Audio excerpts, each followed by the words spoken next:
Hi, Norman No Weight here. Now today I'm going to be changing the rear coil springs on a 2008 Nissan Pathfinder. Now I'm going to give a quick shout out to Coil. He was doing a Nissan, I think it's an Altera or an Armada, which is, obviously he was doing it in the States, so that's what the Pathfinder's called in America. I think it's called an Armada. So I watched his prior to doing this, and he said it was ridiculously easy, and I thought, well, it can't be that easy. But I've actually done the passenger side of mine, which is the left hand side, because I'm in Australia, and it was very, very easy indeed. I'm just going to talk you through how I'm going to do the other side. Now, taking into consideration it's 37 degrees here, this is January 2019, and it's extremely hot.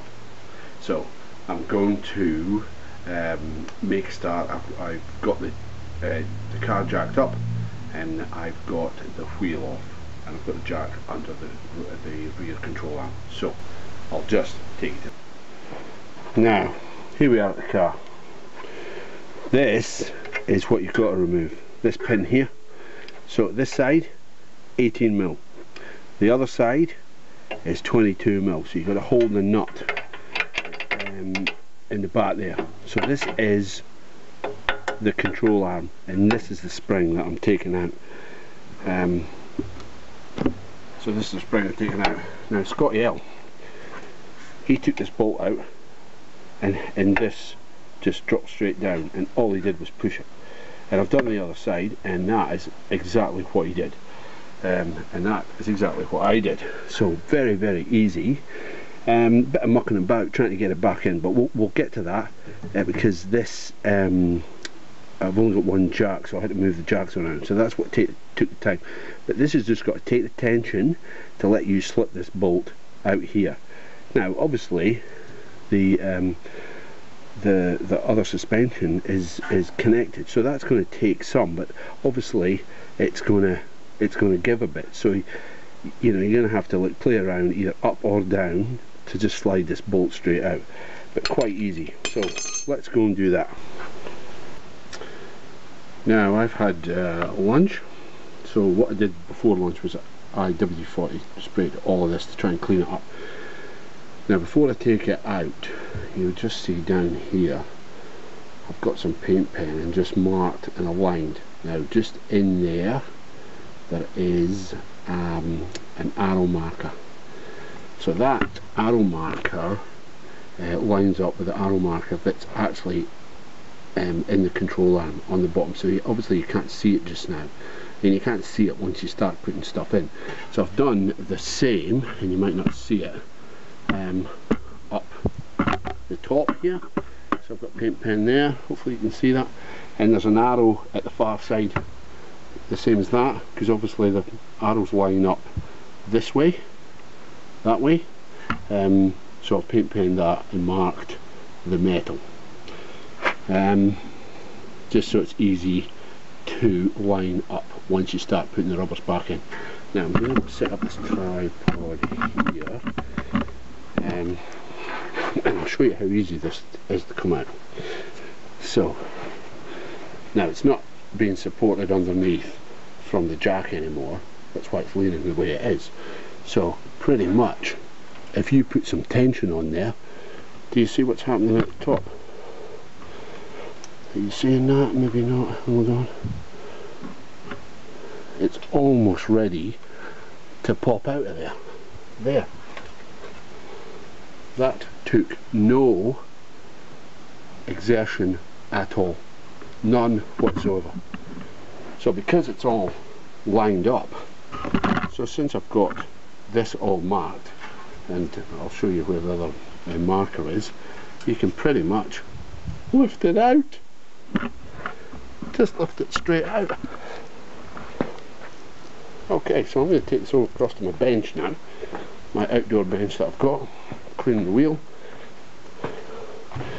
and there is the top, the paint pen marker I've got. There's the arrow marker, which obviously you can't see because this is up into the upper control arm area, That's the marker at the bottom that I mentioned, and it just lines up. Now you'd have to say, is that the same? Yes it is, because it doesn't look the same in the car. That's the thing. I think Scotty L got caught out because it didn't, the ones that he had didn't fit. But that's pretty much, I've got to work out what top and bottom is of this one's. I think that's the bottom and this is the top, but I'll just marry them up, because I've got this. Take that off because that sits in here, and all I'll do is I'll sit that one in the same. I'll pop this out here, right, that goes in there once it's cleaned, so that looks the same, that contour and that contour, so I'm going to make that the top. I'll mark this with a paint pen, so that, you know, if I'm doing the bits and bobs, I'll put a T on here so that I know that that's the top. Give it a clean with WD-40, and then pretty much when I'm ready I'll show you how I put it back in. But it just slipped out, so it's going to slip in exactly the same. The hardest bit is to put the bottom bolt in the control arm. That's probably the hardest bit of this whole job, and taking the wheels off and jacking it up. I mean, that's just not really a labour of love, but I'll get back to you. So that's my new ones. These ones actually don't look that bad, but they've been in, I'm assuming, since the car was new in 2008. And I think I maybe said in previous videos that the guy that had this previously towed a caravan, so it's probably, you know, worn them out a little bit. Anyway, we'll get back to you. So that's it in, pretty much. I've just got to line it up from here back into there, and to put it in, once you've got all your rubbers in exactly the same spot, because there is a certain way that the rubbers have got to fit, you push your control arm down and slip it straight in. Unbelievable how easy that is. And then I'll just line the paint pens up, paint pen there, arrow with the paint pen, might not see because of the coil spring, and then I'm going to jack it up like so. And I've not lined this jack up properly, it's off the screw, so I'll put that down, line this up again, and then line this up here and slip the bolt back in, put some Loctite on the nut and torque it to 111 Newton meters. And then the worst bit is put the wheel on, get it off the axle stand and put it down, the bore and stuff. Okay, I'll get back to you once I'll realign this. So that's it in there, bolt is in, and nut is on the back with some thread locker, 111 Newton meters. Mine had 112, so that's what it got. About to take it off the jack. Now I would say that that was quite difficult, this one, to line up.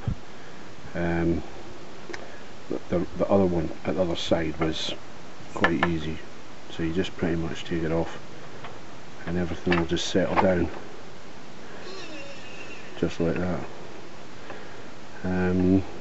But I think the hardest bit about this job is the weather and taking the wheel off.